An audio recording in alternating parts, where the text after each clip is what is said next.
이제부터 우리는 하나의 화면을 만들고, 즉, 헬로우라는 하나의 폼을 만들어 보고, 클릭 시 경고창이 뜨고, 로고창을 출력해 보겠습니다. 먼저 화면을 만들기 전에 할 일이 있는데요. 바로 서비스에서 경로를 만드는 일입니다. 타입 데피니션에 들어가셔서 서비스로 들어갑니다. 서비스에서 플러스 버튼을 누르시고 폼을 클릭합니다. 이 프리픽스 아이디에다가 워크라고 이름을 지정하겠습니다. 워크. 워크로 경로를 작성하면은 경로가 자동적으로 설정이 되고요. 서브 디렉토리를 true로 설정하겠습니다. 자, 그 다음 OK 버튼을 눌러보겠습니다.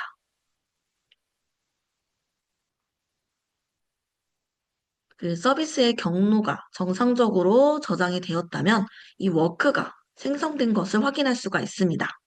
그러면 저희가 서비스에 include 서브 디렉토리를 true로 했기 때문에 이 true가 어떤 차이점이 있는지에 대해서 살펴보도록 하겠습니다. 자, 워크를 클릭하시고요. 오른쪽 버튼을 누릅니다. 오른쪽 버튼을 누르시면 U 폴더라는 이 설정창이 새로 생겨나는 것을 확인할 수가 있습니다. 그럼 U 폴더를 클릭하시고 서브 00이라는 이름을 주도록 하겠습니다.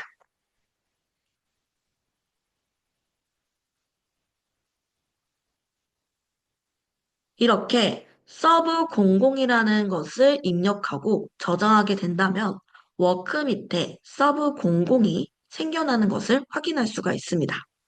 그럼 include 서브 디렉토리를 false로 한 경우는 어떻게 됐을까요? 프레임 베이스를 저희가 include 서브 디렉토리를 false로 했기 때문에 한번 오른쪽 클릭을 눌러보겠습니다. 하시면 U 폴더가 활성화가 되지 않는 모습이 보입니다. 이 둘의 차이점이라고 보시면 되세요. include 서브 디렉토리의 true와 false의 차이점이라고 보시면 됩니다. 그러면 워크에 이제 워크 경로에 새로운 화면을 하나 생성해 보도록 하겠습니다. 프로젝트를 새로 생성하는 방법은요, 총 세 가지가 있는데요. 첫 번째 방법은 메뉴에, 파일에, 뉴에 폼을 하시거나 혹은 아이콘을 누르셔서요. 여기 플러스 버튼에 아이콘을 눌러서 폼을 하시거나 혹은 컨트롤 N을 눌러서 이렇게 폼 위자드 창을 띄게 하는 겁니다. 그러면 저희는 가장 간편한 컨트롤 N을 눌러서 폼 위자드 창을 띄워보겠습니다. 네임은 헬로우로 짓겠습니다. 그런데 간혹 개발자분들이 이 로케이션이 워크로 안 되어 있고 베이스나 프레임 베이스로 되어 있어요 하시는 분들이 계십니다. 그러면 다시 또 폼 위자드 창으로 돌아가야 될까요? 라고 여쭤보시는 분들이 계십니다. 여기서 이 로케이션에서도 따로 지정해 줄 수가 있습니다. 여기 워크 오른쪽 끝에 보시면은 세모 표시로 활성화가 되어 있는 것을 볼 수가 있죠. 이것을 클릭하시면은 내가 지금 프로젝트 이스플로어에 제시되어 있는 경로들이 나열되어 있는 것을 확인할 수가 있습니다. 그럼 여기서 저희가 워크 밑에 서브 디렉토리라는 서브 00이라는 서브 디렉토리를 만들어 놨습니다. 그럼 어떻게 경로를 지정하는지에 대해서 한번 살펴볼게요. 자, 여기 밑에 보시면 워크 땡땡 서브 00이라고 제시되어 있는 것을 확인할 수가 있습니다. 그렇다는 거면 아, 워크 밑에 경로, 하위 경로를 나타나는 구분자는 땡땡이라는 것을 알 수가 있겠죠. 그래서 이 경로를 나타내는 구분자는 땡땡이다 라는 것을 알 수가 있었습니다. 그럼 저희는 로케이션을 워크로 지정하고 넥스트를 누르겠습니다. 자, 워크로 지정하고 다음 버튼을 누르게 된다면 레이아웃 부분이 나오게 되는데요. 이 타입 설정에 따라 컴포넌트, 배치가 달라지는 것을 확인할 수 있고요. 우리는 기본적인 앱솔루트, 디폴트 값인 앱솔루트를 지정해 주시고 넥스트를 누르겠습니다. 다음은 포지션에 관련된 부분입니다. 포지션은 화면을 만드는 중요한 부분 중에 하나입니다. 사용자가 화면을 실행할 때 웹브라우저를 통해서 접근하게 되는데요. 사용자의 모니터 크기가 다양하기 때문에 화면에 다양하게 리사이즈가 되어야 됩니다. 포지션은 이러한 반응력, 웹 또는 리사이즈를 구현할 때 사용하는 옵션입니다. 포지션을 자세히 보시면은 짙은 영역은 컴포넌트의 영역이라고 보시면 되시고요. 바깥에 이 옅은 회색 영역은 폼의 영역이라고 보시면 됩니다. 그래서 각 컴포넌트들은 폼을 기준으로 위, 아래, 옆 등을 픽셀로 고정할지, 퍼센테이지로 고정할지, 혹은 EM과 REM으로 고정할지 설정하는 겁니다.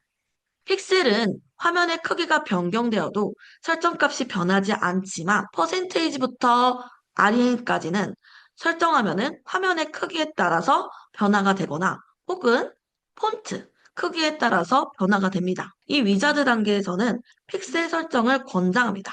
그러면 픽셀로 설정한 후 피니쉬를 누르고 다시 한번 화면을 보게 된다면 1280에 720 사이즈의 화면이 만들어집니다. 그러면 해당 화면에 버튼을 한번 만들어 보도록 하겠습니다. 버튼은 상단의 메뉴의 아이콘을 선택해서 생성할 수가 있습니다. 자, 한번 버튼을 찾아볼까요? 여기 버튼이 있네요. 자, 그러면 버튼을 클릭하시고요. 한번 폼에 클릭을 한번 해보도록 하겠습니다. 상단에 있는 아이콘을 선택한 후 원하는 위치에 생성을 하면은 기본값으로 설정된 사이즈로 만들어집니다. 근데 내가 만약 원하는 사이즈에 맞춰서 버튼을 만들고 싶다 하시면 다시 버튼을 눌러보시고요. 버튼을 하시고 드래그를 통해서 내가 원하는 높이와 넓이를 지정해 줄 수가 있습니다. 버튼 컴포넌트를 예를 들었지만 모든 컴포넌트를 생성하는 방법은 동일합니다. 이제 버튼의 텍스트 속성을 변경해보는 작업을 해보도록 하겠습니다. 버튼 속성을 변경하는 방법은 총 4가지가 있습니다. 첫 번째 방법은 버튼을 클릭하시고요. 느리게 2번을 눌러보도록 하겠습니다. 한 번, 2번 하시면 텍스트 속성이 활성화되는 것을 확인할 수 있고요. 여기서 속성을 텍스트를 변경해 주시면 됩니다.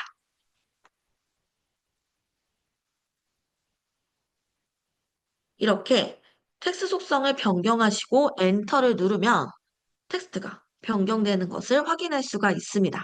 근데 간혹가다 이 더블 클릭을 느리게 하지 않을 경우 빠르게 할 경우에는 이렇게 이벤트가 생성되는 것을 확인할 수가 있는데요. 이 속도가 텍스트 속성을 활성화하는 데 유무가 중요하기 때문에 이 속도를 꼭 느리게 클릭을 해주시기 바랍니다. 다시 디자인으로 넘어가서요.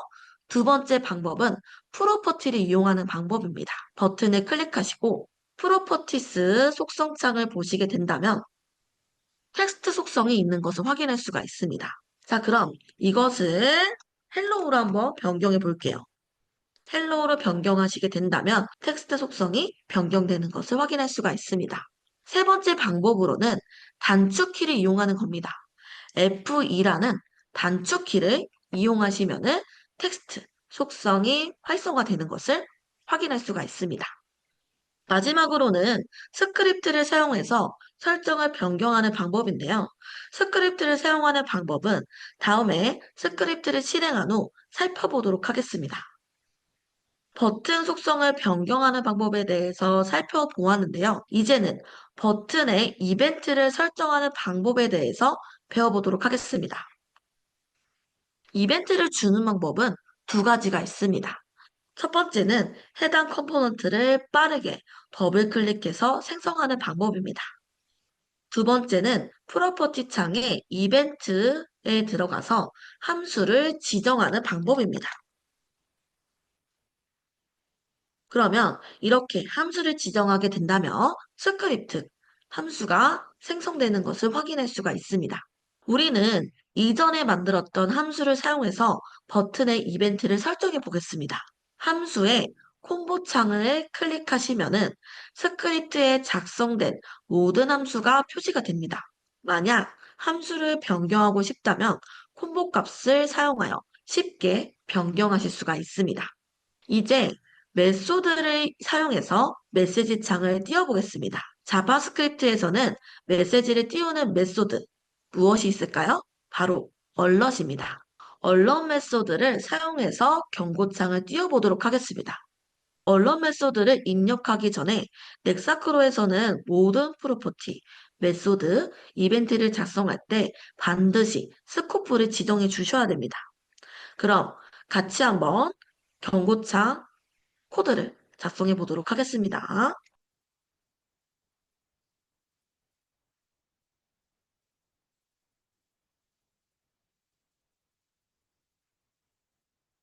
함수에 this.alert이라는 값을 입력하고 저장 후에 실행시켜 보겠습니다. 저장하는 방법은 Ctrl S를 누르시면 됩니다.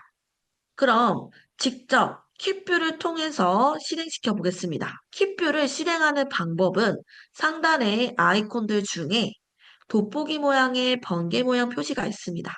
이것을 클릭하시고 실행시켜 보겠습니다. kit뷰 버튼을 누를 경우 이렇게 Run Configuration이라는 kit뷰 창이 뜨게 됩니다. 여기서 브라우저를 보게 된다면 넥사크로 런차이 인바이러먼트부터 에뮬레이터까지는 NRE 방식이라고 보시면 되시고요. 마이크로소프트 엣지부터 웨일까지는 브라우저 환경이라고 보시면 됩니다. 그럼 저는 이 브라우저가 강사님과 달라요 하시는 분들이 계십니다. 이거는 내가 지금 컴퓨터에 노트북에 설치되어져 있는 브라우저의 목록들이라고 보시면 됩니다. 그럼 넥사크로 런차이 인바이러먼트부터 실행시켜 보겠습니다.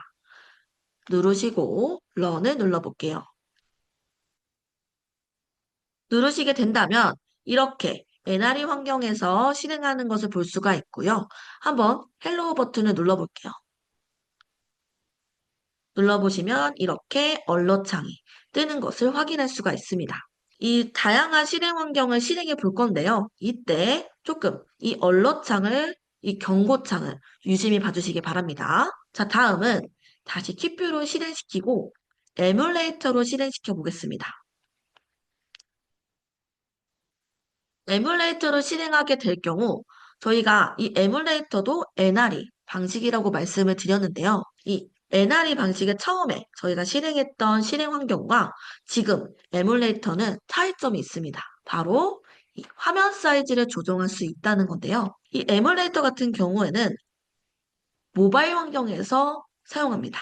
그래서 모바일 환경의 경우에는 화면 사이즈가 정말 다양하기 때문에 이것을 개발자분들은 이 화면 사이즈에 맞춰서 기기를 매번 살 수가 없으니 저희가 이렇게 폼의 환경, 폼의 크기를 조절할 수 있도록 기능을 제공해 드렸습니다. 그래서 이 화면 사이즈에 맞춰서 배치나 구성이 어떻게 되는지도 확인할 수가 있고요. 그리고 환경까지도 보실 수가 있습니다. 자, 이것 또한 헬로우를 눌러볼까요? 눌러보시면 이렇게 경고창이 잘 뜨는 것을 확인할 수가 있습니다. 자, 다음은 브라우저를 한번 들어가 보도록 하겠습니다. 브라우저를 한번 브라우저에서 크롬으로 실행시켜 볼게요.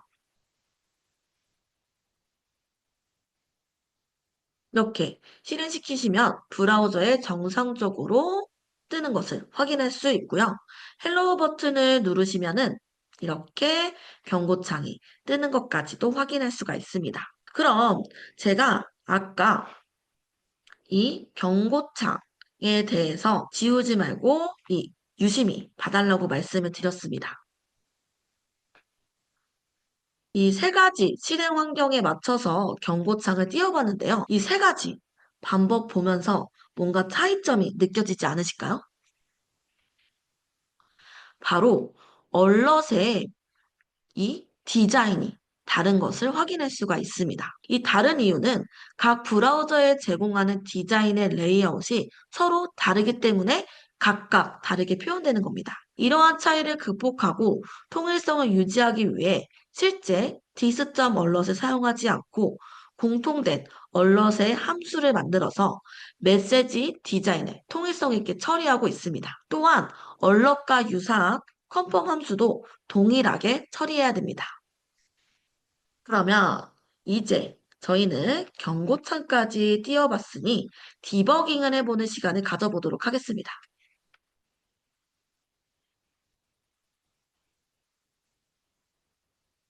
디버깅을 하는 메소드 무엇이 있을까요? 트레이스 메소드를 사용하면 되겠죠. 트레이스도 마찬가지로 스코프가 필요하지만 트레이스는 어플리케이션에 있는 메소드이기 때문에 어플리케이션에 스코프를 지정해 주셔야 됩니다. 그러면 같이 한번 만들어 보도록 하겠습니다.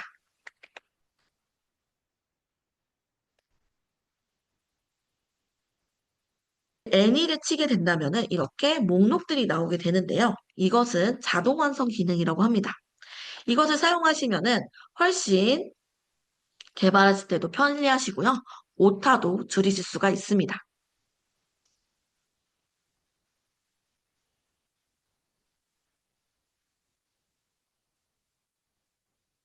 이것을 안녕하세요로 짓겠습니다.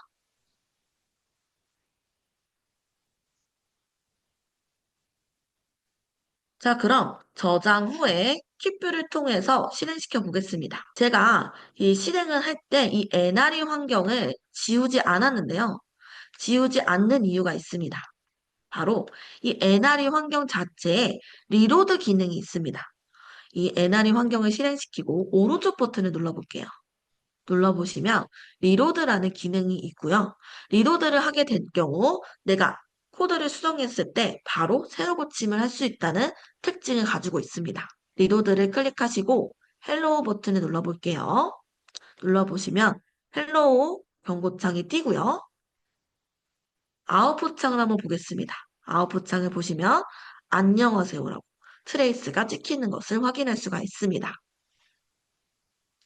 그러면 브라우저도 한번 실행시켜 볼까요? 브라우저 헬로우 경고창이 뜨는 것을 확인할 수 있고요. 넥사크로로 들어보시면 저희는 분명히 NRE 방식 때도 트레이스를 찍어서 안녕하세요가 나와야 되는데 크롬을 찍었을 때는 안녕하세요가 뜨지 않는 것을 확인할 수가 있습니다. 왜 나오지 않느냐면은 이 브라우저 자체는 자체적으로 개발 툴을 가지고 있습니다. 그래서 만약에 트레이스 디버깅을 할 경우에는 브라우저에서 자체 개발한 콘솔 창에서 보셔야 됩니다. 이 개발 옵션을 보기 위한 방법은요. F12를 누르시면 됩니다. F12를 보시고 콘솔 창을 보게 된다면 안녕하세요가 뜨는 것을 확인할 수가 있습니다. 자, 이렇게 저희가 디버깅까지 해보는 작업을 해봤는데요. 다음으로는 버튼의 속성을 스크립트를 사용해서 변경해 보도록 하겠습니다. 버튼의 폼 안에 있는 폼 컴포넌트이기 때문에 꼭 스코프를 지정해 주셔야 됩니다. 리스점을 입력하시면 리스트가 나오게 되는데요. 이것은 아까 저희가 얘기했던 것처럼 자동 완성 기능이라고 합니다.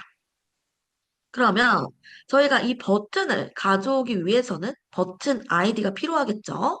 디자인으로 넘어가서요. 버튼의 아이디를 한번 보도록 하겠습니다. 버튼 00이래요. 그러면 여기에다가 버튼 00이라고 치시게 된다면 이렇게 자동 완성 기능들이 뜨고요. 텍스트 속성을 한번 변경해 보겠습니다. 텍스트 안녕하세요로 할까요? 안녕하세요. 고 변경해 보도록 하겠습니다. 자, 그러면 저희가 텍스트 속성을 변경했다고 하면은 디버깅을 통해서 잘 변경됐는지도 가져오는 작업을 한번 해보도록 할게요.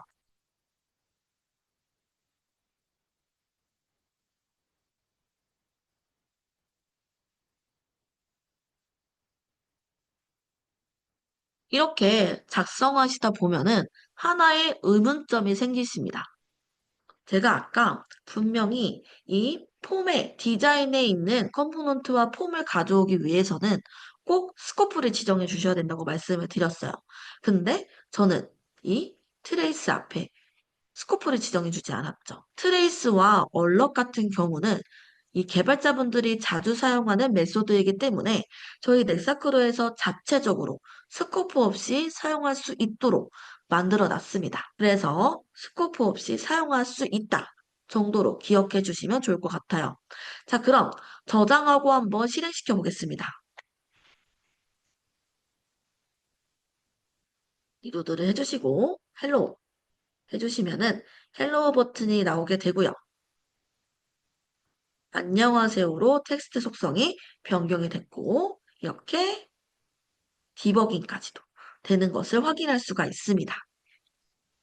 자, 다음으로는 명령 규칙에 대해서 알아보도록 하겠습니다. 프로젝트를 들어가게 되면은 어느 순간에 명령 규칙이 생겨서 변경하라는 지시가 내려옵니다. 이 규칙에 맞게 아이디가 바뀌게 되는데요. 저희는 이 교환 명령 규칙에 맞게 저희가 만든 버튼에 아이디를 한번 변경해 보는 작업을 해보도록 하겠습니다. 자, 디자인으로 넘어가서 이 헬로우를 btn 헬로우로 변경해 볼게요. 하고 저장 후에 실행시켜 보겠습니다. 실행시키시면은 경고창은 뜨지만 이렇게 오류가 뜨면서 정상적으로 표현이 되지 않는 모습이 보입니다. 그러면 왜 이러한 오류가 뜨는 걸까요? 바로 지정한 ID 값이 다르기 때문입니다. 그러면 명령 규칙에 맞춰서 ID 값을 변경하게 된다면 이렇게 아이디를 쓸 경우 계속 변경해 줘야 된다는 번거로움이 생깁니다. 그래서 이것을 해결하기 위해서 해당하는 아이디 값으로 변경하거나 함수가 본인 프로퍼티를 지정한다면은 이 OBJ를 사용을 해서 아이디를 굳이 바꾸지 않으셔도 됩니다. 그러면 이 OBJ를 아이디 값 대신으로 한번 사용해 보도록 하겠습니다. obj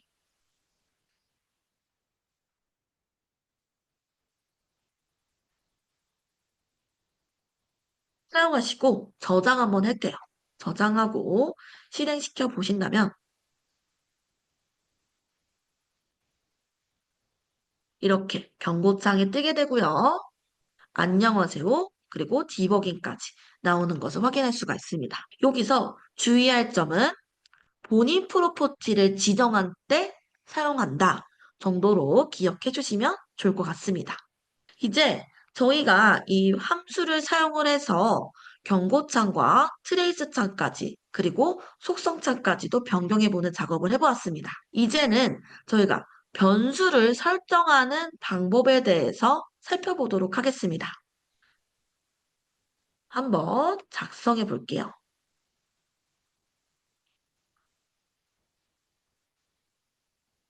첫 번째 방법은 밥연수를 사용하는 겁니다. 이 밥연수 같은 경우에는 스크립트 내에서만 사용이 가능한 변수입니다. 그렇다면은 이 디자인에 있는 폼과 컴포넌트가 참조가 불가능하다는 특징을 가지고 있어요. 그러면 이 폼과 디자인을 이 디자인에 있는 이 부분을 참조할 수 있는 변수가 무엇이 있을까요? 바로 디스 변수입니다.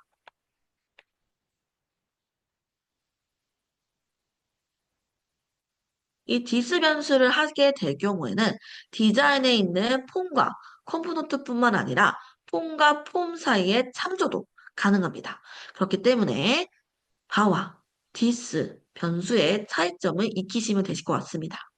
마지막으로는 스코프와 변수를 사용하지 않은 그냥 입력하는 창입니다. 이 세 번째 방법은 스코프와 변수를 사용하지 않았기 때문에 어플리케이션의 글로벌 영역으로 잡히게 됩니다. 그렇기 때문에 해당 폼을 열었다가 닫아도 어플리케이션을 끄지 않는 이상 메모리에 남게 되는 특징을 가지고 있습니다. 이거 외에도 let, cost, 다양한 변수를 사용할 수 있는데 여기서 주의할 점은 세 번째, 스코프를 지정하게 된다면 글로벌 변수로 잡히기 때문에 반드시 바나 디스 변수를 설정해 주셔야 됩니다. 자, 그럼 저희가 이제 스크립트를 이용해서 변수를 설정해보고 그리고 경고창과 디버기, 속성창까지 구해보는 작업을 해봤습니다. 근데 저희가 아까 첫 번째 시간대에 이 화면을 저장하게 된다면 XFDL 파일로 XML 형식으로 저장하게 되고 제너레이트라는 과정을 통해서 자바스크립트로 변환된다고 말씀을 드렸습니다. 이러한 과정을 저희가 한번 폴더를 열어서 어떻게 변환됐는지 확인해 보도록 하겠습니다. 자, 프로젝트 익스플로어에 맨 위에 올라가 보시면 MP0313이라는 이렇게 프로젝트 이름이 있습니다. 이 프로젝트를 클릭하시고 오른쪽 버튼을 누릅니다. 그리고 오픈 컨테이닝 폴더로 들어가 보겠습니다. 들어가 보시면 이렇게 MP0313 프로젝트가 열어진 것을 확인할 수 있고요. 자, 이것을 저희 스튜디오랑 비교해 보자면 XML 형식으로 저장된 것을 확인할 수가 있습니다. 그리고 저희가 작업을 했던 워크 또한 한번 볼까요? 워크 또한 보시면은 헬로의 XFDL 파일로 된 것을 확인할 수가 있습니다. 자, 그러면 저희가 이렇게 저장을 하면은 XFDL, XML 형식으로 저장이 되는 것을 볼 수가 있는데요. 저희는 분명히 제너레이트라는 과정을 통해서 자바스크립트로 변환이 된다고 말씀을 드렸어요. 그런데 여기서는 어디서도 자바스크립트로 변환된 파일을 보실 수가 없죠. 그래서 저희가 한번 아웃풋 창을 보겠습니다. 아웃풋 창을 보시면 저희가 저장할 때마다 제너레이트가 되는 것을 확인할 수가 있습니다. 그렇다는 거면은 내가 어떠한 화면을 수정하고 저장하면은 자동적으로 제너레이트가 되는 것을 확인할 수가 있겠죠. 그럼 이 제너레이트 경로를 한번 찾아보도록 하겠습니다. 상단에 메뉴를 보시면 툴스라는 메뉴가 있습니다. 툴스에 들어가셔서 옵션으로 들어가 볼게요. 들어가 보시면 옵션 창이 나오게 되고요. 여기서 제너레이트의 제너럴로 들어가 보겠습니다. 들어가 보시면 제너레이트 패스가 열려지는 것을 확인할 수 있고요. 이것을 복사하셔서 한번 해당하는 경로로 들어가 보겠습니다.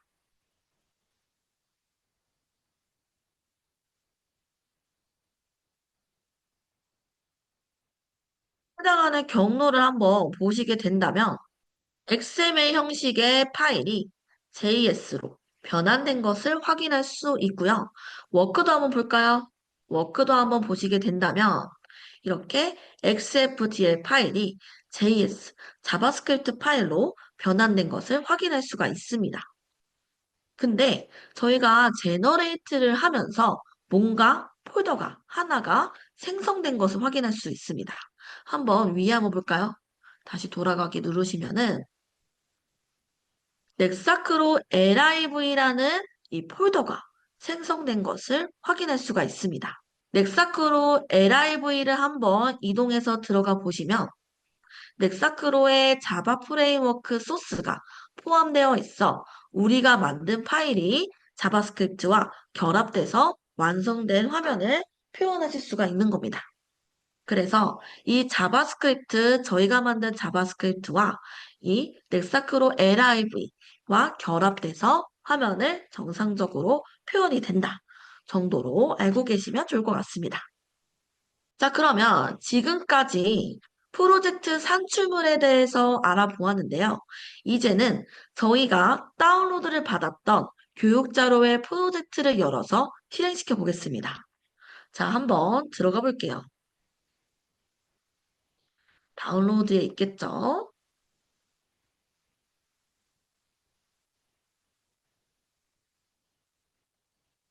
샘플과 더큐먼트 중에 샘플 폴더로 들어가 보겠습니다. 들어가 보시면 이디오 프로젝트 N24라는 폴더가 있는데요. 이것을 복사하셔서 C 드라이브에 넣도록 하겠습니다. C 드라이브에 복사 붙여넣기를 해보도록 하겠습니다.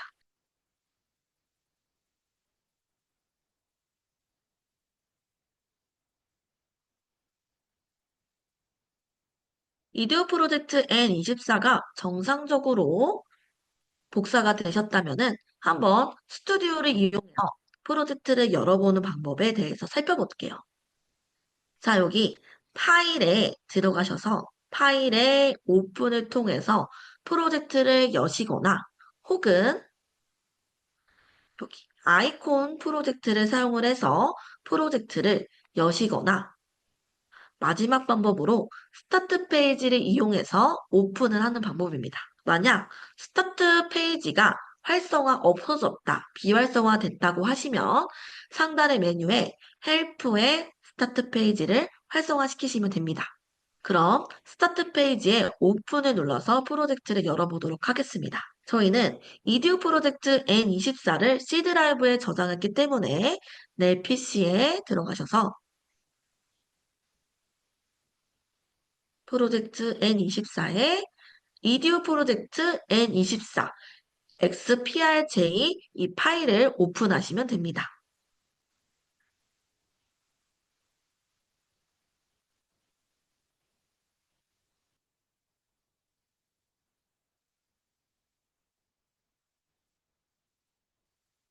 이디오 프로젝트 N24를 정상적으로 여셨다고 하시면 이렇게 프로젝트 익스플로어에 이디오 프로젝트 N24가 열려지는 것을 확인할 수가 있습니다. 아웃풋 창을 보시게 된다면 폰트 오류가 나오는 것을 확인할 수가 있습니다. 이것은 내가 지금 사용하고 있는 데스크톱에 산체스라는 글씨체가 저장되어 있지 않기 때문에 이러한 오류가 뜨는 겁니다. 이거는 그냥 단순 글씨체가 없어서 오류가 뜨는 거기 때문에 다른 프로젝트는 정상적으로 표현이 됩니다. 그래서 이거는 상관하지 않으셔도 된다 정도로 기억해 주시면 되실 것 같습니다. 그러면 저희는 이제 이듀 프로젝트 N24를 실행해 볼 건데요. 여기 밑에 화면들을 보시면 다양한 화면들이 나와 있는 것을 확인할 수가 있습니다. 이 화면들은 XFDL, XML 형식으로 되어 있겠죠. 그럼 저희가 이 XML 형식으로 화면을 보여지게 된다면 정상적으로 표현이 되지 않겠죠. 왜 그러냐? 제너레이트라는 과정을 통해서 자바스크립트로 변환이 되지 않았기 때문이에요. 그럼 이 제너레이트를 하기 위해서 저희가 이 화면을 각각 저장을 해야 되는 걸까요? 아닙니다. 저희가 프로젝트 전체를 수동적으로 제너레이트를 하는 방법이 있습니다. 하나 메뉴를 보시면 제너레이트가 있습니다. 제너레이트를 클릭하시고 어플리케이션을 눌러볼게요.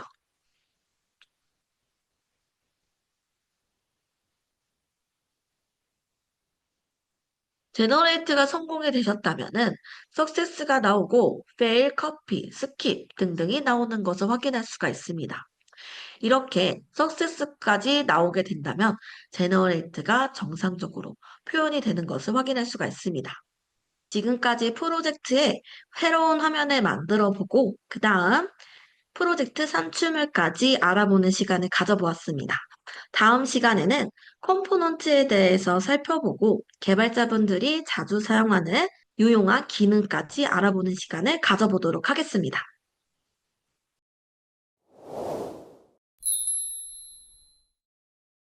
투비소프트